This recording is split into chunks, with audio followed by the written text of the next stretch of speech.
Programa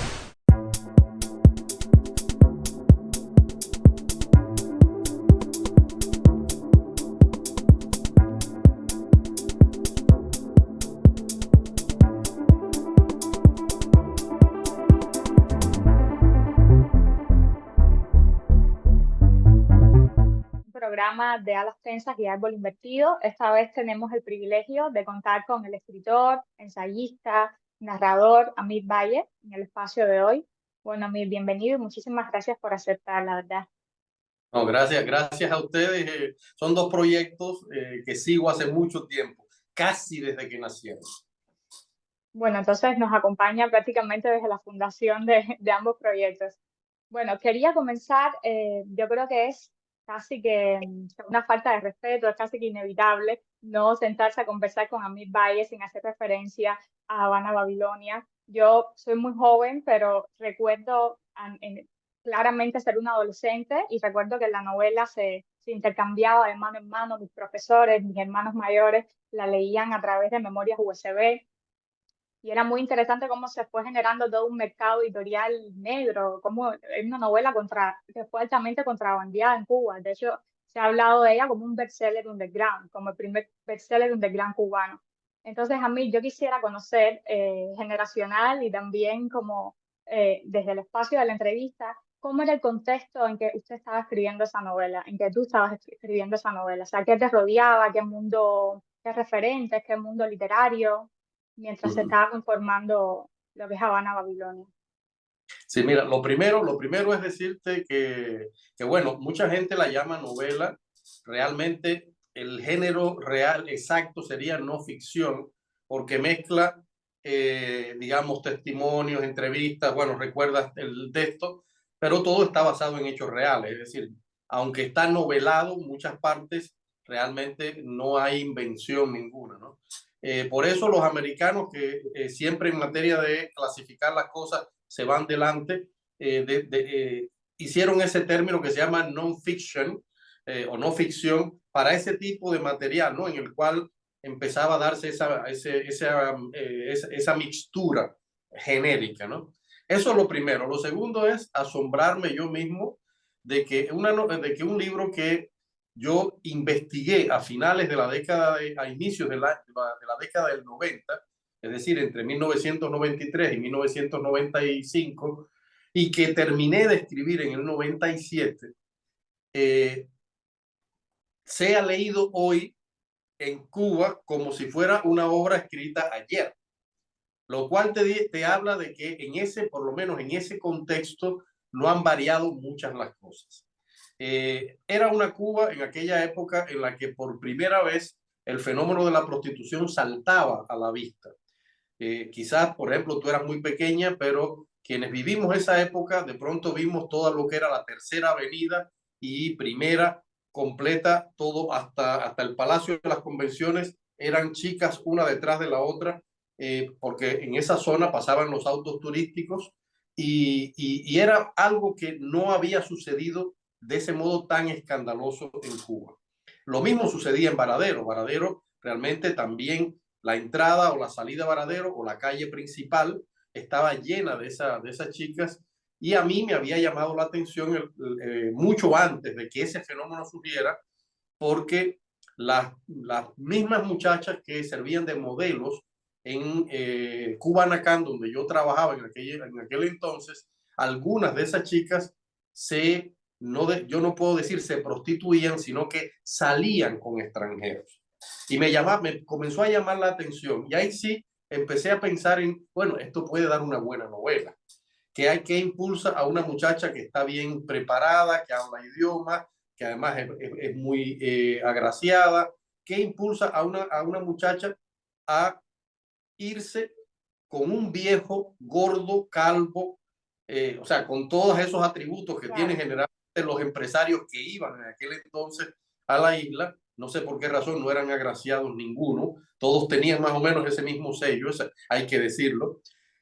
¿Qué hacía que esas chicas se fueran a ese lugar y cayeran en ese tipo de relación? Porque no te repito, en ese momento yo no podía decir que era netamente prostitución o si era sencillamente alguna algún acuerdo más allá de, bueno, yo tengo, me llevas a comer, etcétera, como también se da en ese tipo de fenómenos. Y así empezó, justamente, ¿no? Pero, repito, después se extendió a un fenómeno mucho más grande hasta el punto de que el mismo gobierno tuvo necesidad de frenar aquello porque se le estaba yendo totalmente de las manos y además coincidía con que fuera de la isla estaban atacando a el gobierno, sobre todo diciéndole que ellos fomentaban la prostitución. Y ahí empezaron a preocuparse, por supuesto, y dijeron, bueno, esto hay que pararlo. Y bueno, vino el gran fenómeno de la represión que hubo, sobre todo a inicios a inicios de siglo, básicamente, ¿no? Pero Claro. repito, lo interesante de eso es que la realidad sigue siendo prácticamente en ese mundo, con variantes, por supuesto, sigue siendo muy parecida y en tonos de tragedia bastante similares. Yo creo también que influyó mucho, al menos en el interés de mi generación o de generaciones más cercanas, que el régimen de La Habana continúa ocultando este tipo de temas y de alguna manera también por eso la novela sigue tan viva, ¿no? Porque es como encontrarse con todo ese cúmulo de información que está siendo vetada por la prensa oficial, por las personas que deberían visibilizar eso, ¿no? Porque sabemos que Cuba desde la República es conocida altamente por un país donde se ejerce la prostitución. Yo también soy de Centro Habana, entonces tengo una Ah, conexión con la novela bastante cercana. Quería preguntarle, ya usted me hablaba sobre el género de la novela, de la no ficción, que cómo se acerca también a esta especie de cómo usted recopila la realidad, que creo que es algo muy interesante, el filtro literario por la que lo hace. Quisiera preguntarle más que por género, por los temas, Amir. ¿Usted cree, ha tratado temas como la prostitución, la trata humana, siempre como de alguna manera desafiando cualquier tipo de poder o de ocultismo sobre eso? ¿Cree en la literatura o en el periodismo como un desafío al poder? ¿Es necesario ese posicionamiento siempre inquisidor? mira, yo soy de los que creo totalmente, o sea, soy muy radical en eso. El periodismo y la literatura son sinónimos de la inteligencia humana.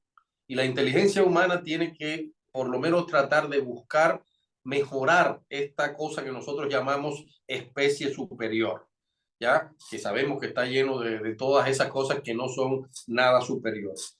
Y en el caso, por ejemplo, de nosotros, que tuvimos la suerte o quizás desgracia, suerte, no sabría cómo decirlo, de nacer en medio de un sistema totalitario absoluto, eh, el concepto de la literatura y el periodismo para mí siempre fue la libertad que yo puedo tener.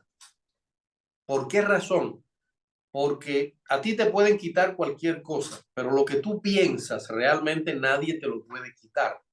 Y si yo tengo el don de que Dios me dio la posibilidad de hablar, de escribir, de hacer literatura y además de mirar la realidad con ojos de periodista, porque antes de yo ser periodista me di cuenta que yo miraba esa realidad hurgando como si yo fuera un periodista. Si Dios me dio esa posibilidad, entonces yo no puedo callarme.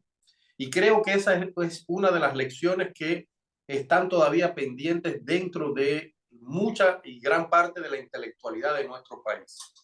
La misma revolución nos fue llevando a que nosotros teníamos que ser una especie de élite de la revolución. Es decir, hablar en el discurso de la revolución, escribir en los temas y en los cauces que la revolución había mantenido desde el inicio de los años 60. Vamos a decir, fluir en esos cauces, no salirse de ahí.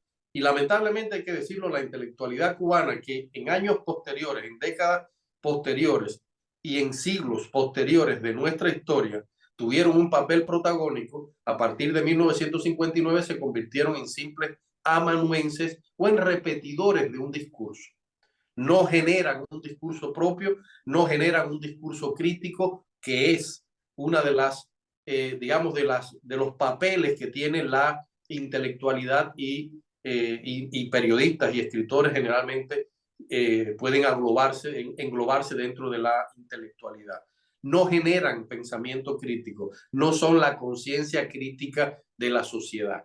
Es decir, por un lado el periodismo mostrando la realidad más práctica y pura, y por el otro lado la literatura reflejando y analizando también esa realidad. Esos dos cauces realmente no han, no hemos sido nosotros los artistas intelectuales cubanos, no hemos sido capaces de asumir eso, porque si no estuviéramos hablando otras palabras ahora mismo, ¿no? Por ejemplo, vamos a hablar un poco sobre el aliento del lobo, que creo que no se va de esta línea temática histórica, crítica también, desde su mirada crítica. Coméntenme un poco de este libro, sé que tiene que ver con la Stasi y también, por supuesto, de si encontró algunas similitudes entre la Stasi y lo que es la seguridad del Estado cubana, esa relación que siempre a los artistas nos Ese, encanta al menos estar analizando. sí, mira, te cuento, voy a empatar Habana Babilonia con El aliento del lobo para que la gente entienda más bien. Cuando yo escribí este libro, investigaba para escribir Habana Babilonia, encontré algunas historias que se me salían un poco del libro. Eran historias reales totalmente, pero eran tan contundentes y de tanto jugo de vida que yo dije, bueno, esto lo voy a dejar fuera, lo voy a mencionar muy levemente en el libro y después voy a convertir esas historias en novela. Y ahí salió completamente la serie de novela negra mía, el Descenso a los Infiernos, que está integrada por 8 novelas que transcurren en nuestros barrios, allá en Centro Habana. Es decir, en esos barrios que tú y yo caminamos y que seguro extrañamos con todas sus cosas y sus heridas, ¿no? En ese sentido. Eso mismo me sucedió justamente cuando yo estaba investigando para El aliento del lobo.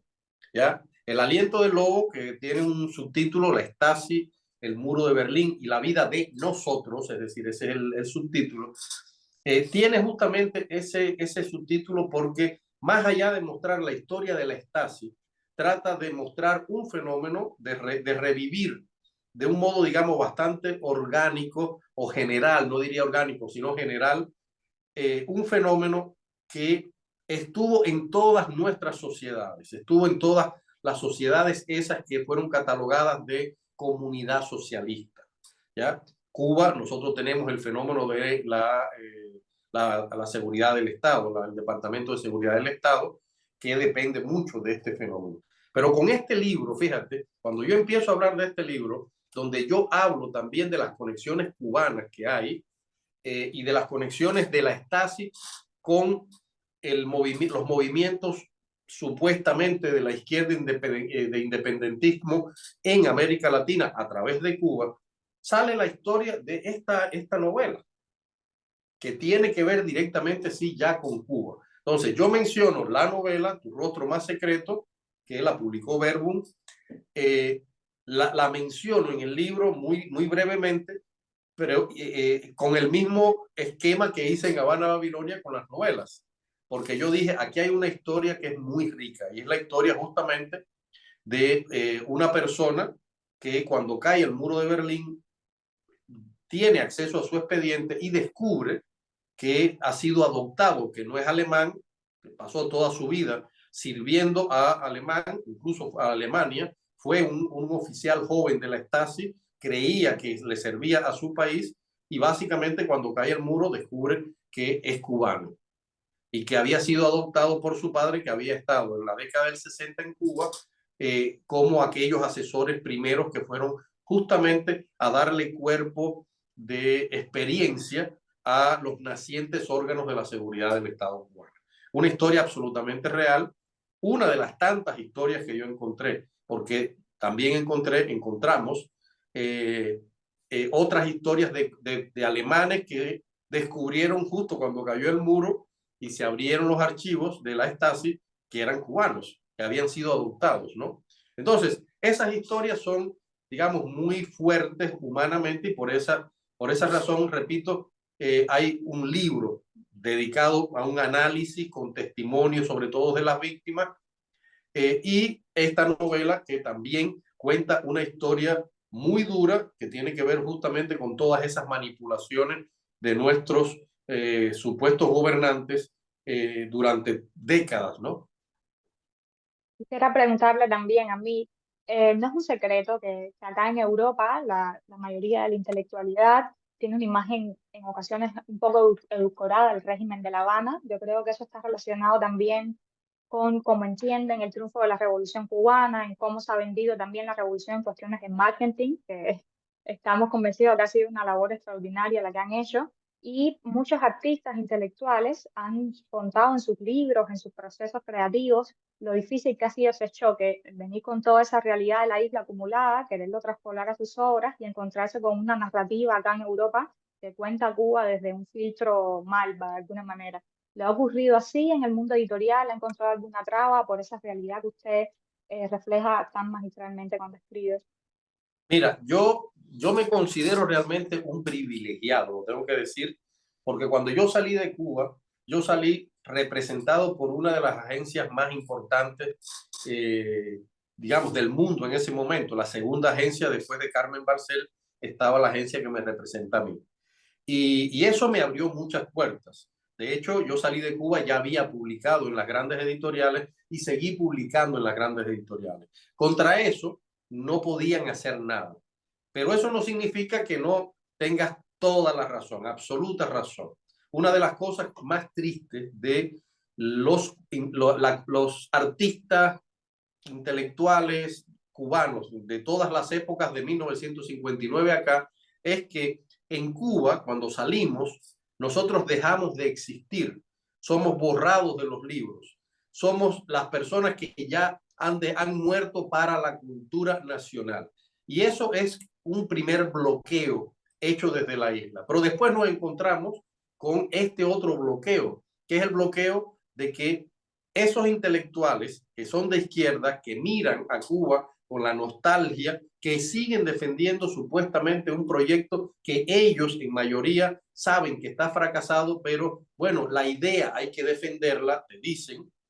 Esas mismos intelectuales no te consideran cubano y de pronto tú entras, tú estás en un terreno de nadie y eso es lo más terrible y conozco muchos casos de algunos colegas que, o sea, prácticamente se han frustrado porque no han podido superar ese estar en ningún sitio. De pronto, sencillamente, no eres cubano para Cuba, pero no eres tampoco cubano para fuera de Cuba. Hay que reinventarse de algún modo. Muchos lo han logrado, muchos lo han logrado, quienes lo han logrado ya tienen una marca en esta epopeya inmensa que es la diáspora cultural, que lo sigo diciendo, creo que es uno de los actos de resistencia cultural más importantes que ha habido en todas las historias de las diásporas.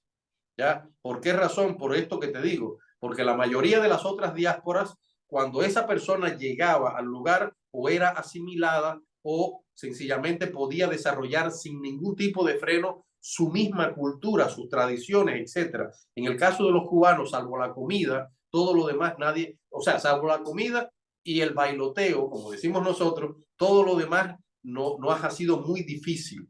Nos ha sido difícil pensar Cuba y al impedirnos, ¿no? Cuando nos impiden pensar Cuba, sencillamente nos están amordazando. Y los que nos ponen esa mordaza acá afuera son justamente la academia, que está llena completamente de un pensamiento de extrema izquierda muy nostálgico en relación a Cuba, el sector editorial inmensamente poblado por todas estas figuras, pero también la prensa. Hay algo que es muy interesante. Es decir, la prensa que de pronto se hace eco, o sea, la prensa generalmente, los grandes grupos tienen una mirada también muy nostálgica en relación con Cuba o, por otro lado, muy folclórica en relación con Cuba, lo cual enrarece realmente un análisis periodístico serio de todo el dilema cubano. Por eso te digo, es realmente un acto de resistencia cultural que nadie lo imagina y sí, existe y muchos somos los que los hemos denunciado muchas veces y que además seguimos cada día luchando contra eso. Creo que, por ejemplo, el nacimiento de proyectos como Árbol Invertido, como Alas Tensas, como otros tantos que han nacido en la diáspora, es un acto de resistencia precisamente para tratar de romper digamos, ese muro que nos levantan de todas partes. ¿Ya? Algo que, repito, creo que solamente nos pasa a los cubanos.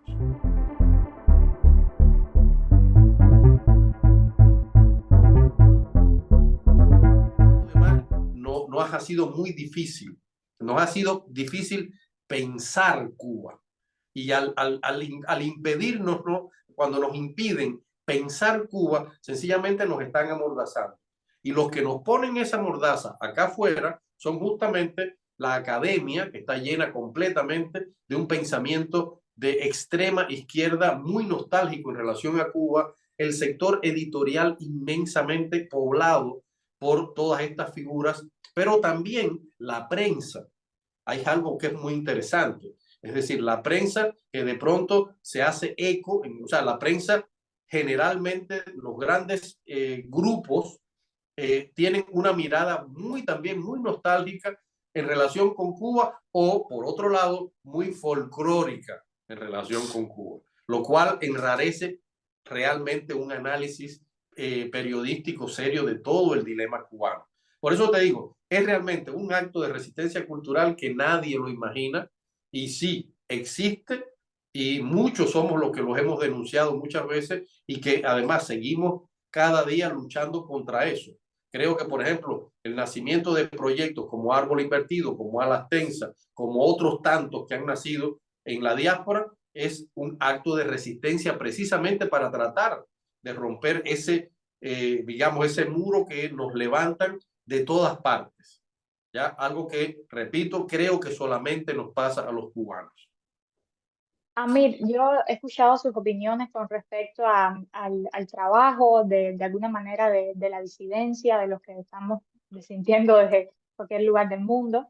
Y usted siempre está recalcando que es necesario como llegar a cierta unión, que es precisamente lo que está haciendo el régimen, haciendo alianzas con otras dictaduras, intentando como llegar a una coalición. ¿Cómo ve la salud de los que estamos fuera, de los que estamos intentando organizarnos, de la labor también de este tipo de proyectos? ¿Cree que estamos un poco más cerca de esa unión?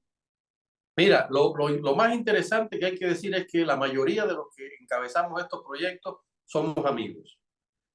Y creo que eso es importante. Creo que eso es importante. Ese es tal vez el primer paso que pueda garantizar una unión en lo esencial dentro de las diferencias. O sea, yo creo que eso es fundamental.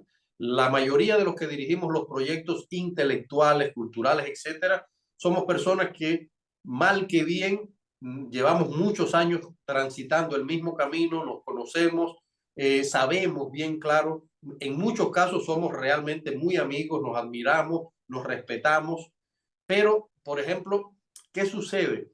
Que no hacemos absolutamente nada si no hay una coherencia con todos los sectores de la sociedad civil. Nosotros somos sencillamente una pequeña porción de la sociedad civil que genera pensamiento, sí, es cierto, que tenemos un papel protagónico que creo que debemos usar con más fuerza, con más insistencia y con más inteligencia, llegando a quienes hay que llegar, pero somos solamente una parte. La otra parte es, bueno, otras partes de la sociedad civil que no son netamente escritores, intelectuales, artistas, están los políticos, el movimiento LGBTI, el movimiento animalista, es decir, hay muchas otras tendencias que están los netamente, digamos, partidos políticos como tal, los que han hecho ya una carrera política, y creo que digamos, el mayor problema está en que eso no ha encontrado una coherencia.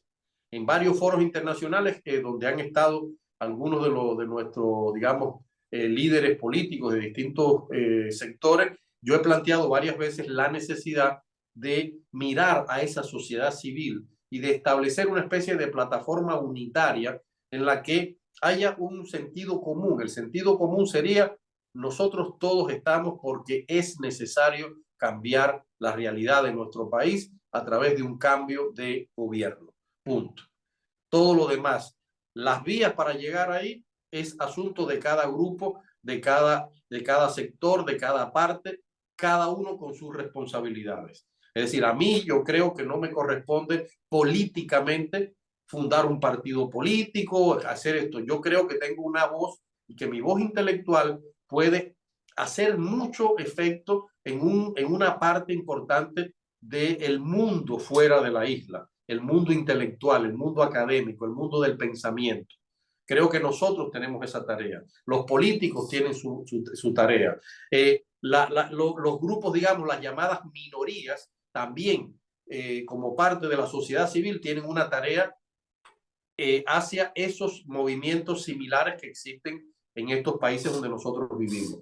Es algo así que es muy coherente. Ahora, lamentablemente, te lo tengo que confesar, todavía yo veo que incluso en nuestros proyectos existe ese nivel de la competencia, existe ese nivel del caudillismo, existe ese nivel de la desconfianza en el otro y existe sobre todo, como le digo yo siempre, ese fidelito que todos nosotros llevamos dentro, que de pronto queremos y hacerle imponer a la otra persona nuestro modo de pensar. Tenemos que aprender a ser más tolerantes.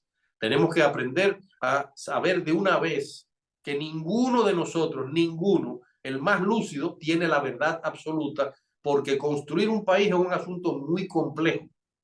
Nadie tiene toda la verdad y la historia lo ha demostrado. Entonces no podemos empecinarnos en yo tengo la fórmula, yo tengo y aquel no, y este no, y este no, y este porque hizo tal cosa no me gusta, ya empiezo a atacarlo. No, punto, eso no funciona así. Entonces queremos construir un país democrático, un país inclusivo, un país con, como decía Martí, de todos y para el bien de todos, pero nosotros mismos no somos capaces de aplicarnos en nuestras vidas esos principios. Entonces, realmente por eso te digo, es muy difícil, suelo ser a veces un poco duro porque yo siempre digo, o sea, es muy fácil opinar fuera del agua, pero como yo también tengo mis dilemas, mis luchas, mis peleas, mis retos en el mundo intelectual y cada día los hago y los enfrento y he visto cosas que cómo se pueden lograr cuando nos unimos con otros proyectos, sencillamente digo, sí, tenemos que unirnos con un sentido común, tenemos que unirnos con una vía común a pesar de nuestras diferencias. Y fíjate, digo a pesar de nuestras diferencias y digo viva las diferencias, porque en una sociedad democrática real las diferencias son importantes. Punto, es así. Y bueno, una de esas diferencias también creo que lo ocupa el nivel en que usted declara que es una persona de fe cristiana específicamente, y quisiera preguntarle un poco por la relación que tiene la religión con su creación, la mística de alguna manera, y también por la figura de Lorenzo Vidal, y si ha tenido algún tipo de trascendencia, influencia para usted. Mira, eh, primero tengo que decir algo. Yo llevo muchos años ya como cristiano. Me alegra mucho que, por ejemplo, los creadores de Árbol Invertido y de Alas Tensas también pertenezcan, como decimos nosotros, a este club de la gracia, en el único club del mundo, como dijo Juan Luis Guerra, al cual para entrar no hay que pagar nada. O sea, es algo que a mí me interesa mucho que la gente entienda. Yo era una persona muy conocida en Cuba, dentro del medio cultural. Cuando conocí a Jesucristo, sencillamente toda mi vida se abrió, toda mi vida cambió. Empecé a ser mejor persona. Yo era un monstruo. Quienes me conocieron joven, yo era un monstruo de egolatría absoluta, autosuficiente enormemente. Y, o sea, tenía tantos problemas que yo, claro, que también había llegado bastante joven al éxito, se me consideraba una rara avis de la cultura cubana, bla, bla, bla, todas esas cosas, pero yo me las creí y eso me convirtió realmente, creo yo, que en un monstruo. De pronto, conozco a Jesucristo, Jesucristo me abre el camino a un mundo mucho más de paz, más de amor, más de tranquilidad. Y eso incidió mucho también en la creación. Y yo recuerdo que, por ejemplo, la primera vez que yo conversé con Guillermo Vidal, que fue el que me presentó justamente a mí, a Jesucristo, yo le pregunté, Guille, pero tú estás loco. ¿Qué cosa es eso de entregarte tú, ponerte a hablar de un Dios, de que eso no existe, todo eso es mentira? Le pregunto, pero ¿qué cosa, qué significa eso para ti? ¿Qué te ha cambiado la vida? Y me dice, a mí es que me ha cambiado la vida. Y te puedo decir que soy tan feliz que yo no te lo puedo explicar en palabras. Y yo ahí de momento, lo que vi en la cara fue una cosa tan hermosa que yo le dije, Guille, Si tú eres feliz, adelante con eso. Eso es lo que importa. Y esa lección, a mí fue la primera lección en la cual que yo recibí de Dios. Y es, tú eres feliz y sé feliz con lo que tú crees. Ojalá creas en mí, ojalá creas en mí, pero sé feliz con lo que tú crees. Ten esa fe. Esa fue la primera lección.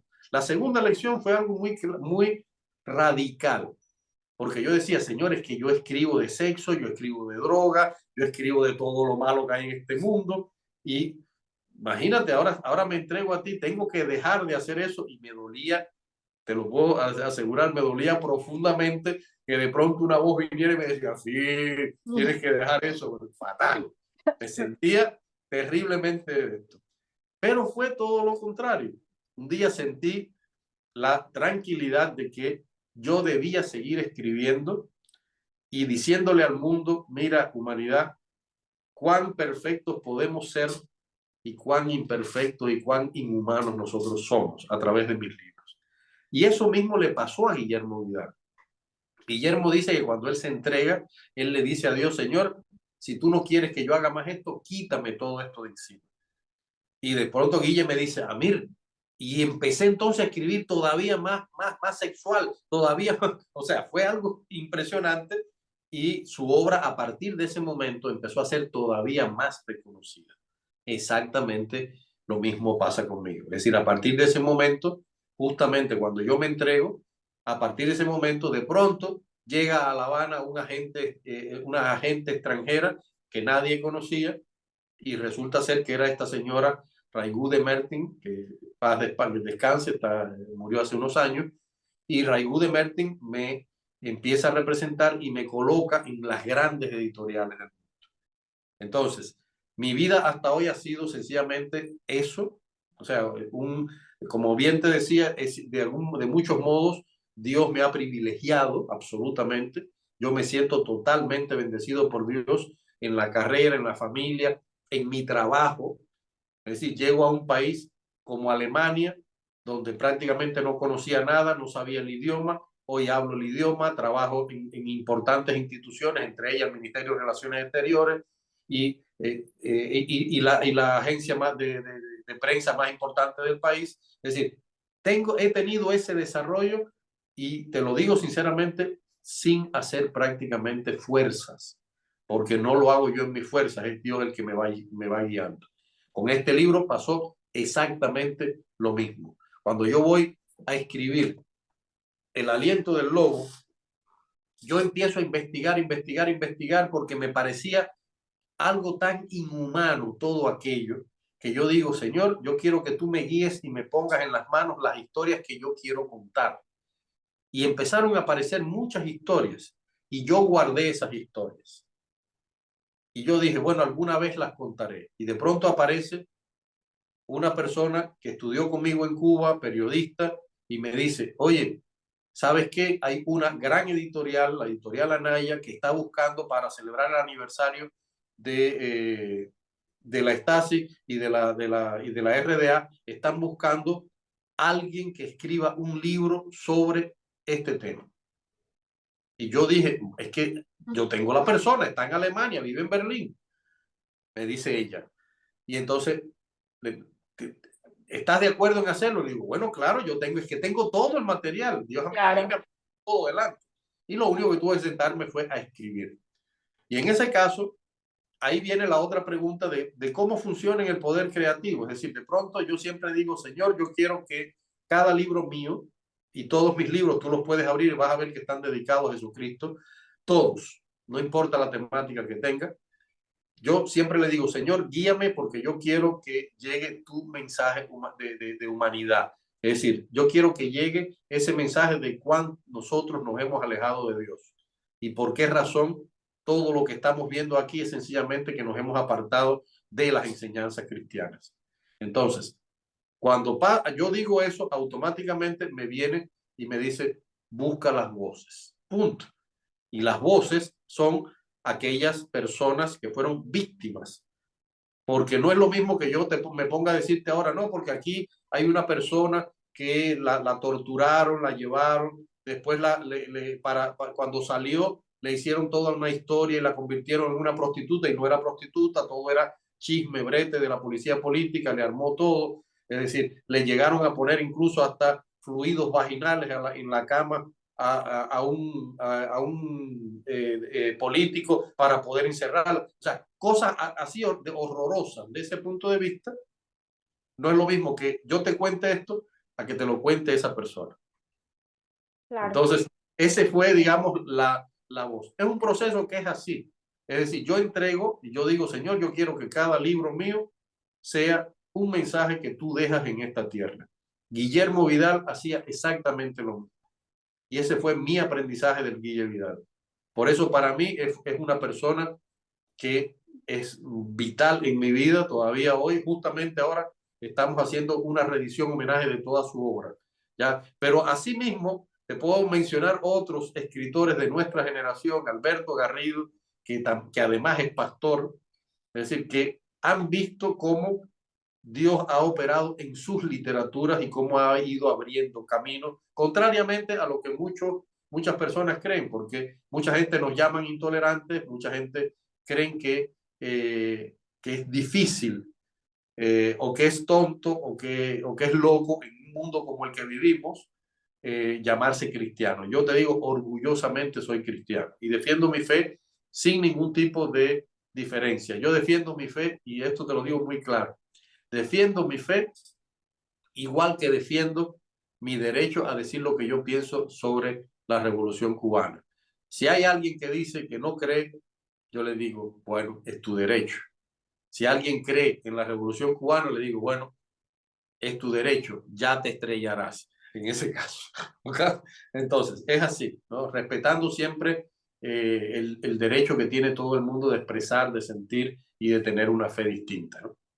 sí, de eso se trata también la libertad y trae implícito ese riesgo de comprender o no estar de acuerdo con el otro. Quisiera Uh-huh. preguntarle también un poco para finalizar, y es una pregunta muy personal. Hay una frase que a mí me acompaña hace un tiempo, uno no nace en un sitio y no en otro, sino para dar testimonio. Y yo dije, bueno, si voy a entrevistar a mi padre, quería preguntarle si es posible alguna vez desprenderse del contexto, o cuánto nos permea el contexto cuando somos artistas en la creación, en la literatura, o si eso siempre va a estar implícito allí, también para autodiagnosticarnos de alguna manera. No, mira, eso es algo con lo que nosotros vamos a cargar siempre. Es decir, cada persona que ha decidido utilizar su inteligencia del modo en el que lo vaya a usar, esa persona está dando un testimonio de su época. Y la historia de los países es precisamente un resumen de todos esos testimonios. Cuando tú vas a estudiar las historias de los países, tú vas a tener que ir a las voces de aquellas personas que de algún modo empezaron a analizar la sociedad, la historia, la economía, etcétera, y esa persona llevó ese discurso a un grado testimonial que es accesible a ti. ¿Ya? Ahora, eso no lo hace todo el mundo. ¿Ya? Lamentablemente hay muchas personas y cada vez más en este mundo que vivimos, cada vez son menos los que deciden contar el testimonio de su época. La gente hoy está decidida a vivir la vida, ¿ya? En muchos casos a sobrevivir en las circunstancias. Pero la decisión de dar testimonio y vivir como un testimonio de la época es algo que es de admirar en primer lugar, es un reto en segundo lugar, de muchos modos es una locura, vamos a decir, irreverente en muchos casos, en el caso nuestro todavía más, porque estamos haciendo todo eso para tratar de salvar un país que nos robaron, un país que nos secuestraron. Y cada vez que nosotros hacemos nuestros testimonios de vida, tú en España, yo acá en Alemania, Garrido en República Dominicana, Gumersindo en Estados Unidos, cualquiera de nosotros hace un testimonio de vida, sea a través de la literatura, a través de la plástica, a través de la música, a través del cine. Cada vez que hacemos eso, sencillamente estamos rescatando un trocito del país que nos arrebataron. Entonces, yo lo veo desde un punto de vista, vamos a decir, humanista muy importante, desde un punto de vista de rescate del pensamiento muy necesario. Y desde el punto de vista personal, lo veo como un acto hermoso de resistencia. Y eso creo que es importante. ¿Vamos a tener retos? Sí, no te preocupes, todos los días nos va a aparecer uno distinto. ¿Ya? Siempre nos va a aparecer un reto distinto. Pero lo lindo es cuando tú pasas, tú dices, bueno, vencí este reto, dejé mi huella, dejé mi marca, dije lo que yo quería decir en mis límites, con mis capacidades, con mis talentos. Yo no quiero ser estar en la élite total, ni quiero estar en el olvido. Yo sencillamente hago las cosas porque no sé hacer otra cosa. Entonces, cuando uno hace ese tipo de aporte testimonial a la vida, uno sencillamente está dejando una marca en ti, en la persona que te rodea, en tu amigo, en tu pareja, en tus hijos, en tu entorno. Y ojalá entonces algún día todo esto que nosotros estamos haciendo sirva para que alguien diga, mira, existía otro país que no era aquel, que no era ese país destruido, desesperanzado, traicionado, que mucha gente cree que es Cuba. Esa no es Cuba. La Cuba real la llevamos nosotros, que la hemos ido rescatando pedacito a pedacito. O sea, eso es lo importante. O sea, siéntete bien entonces. No, tranquila, estás bien diagnosticada. ¿Ok? Muchísimas gracias a mí por estar en este espacio y por haber aceptado la invitación de conversar con nosotros hoy. No, gracias a ti y bueno, un abrazo.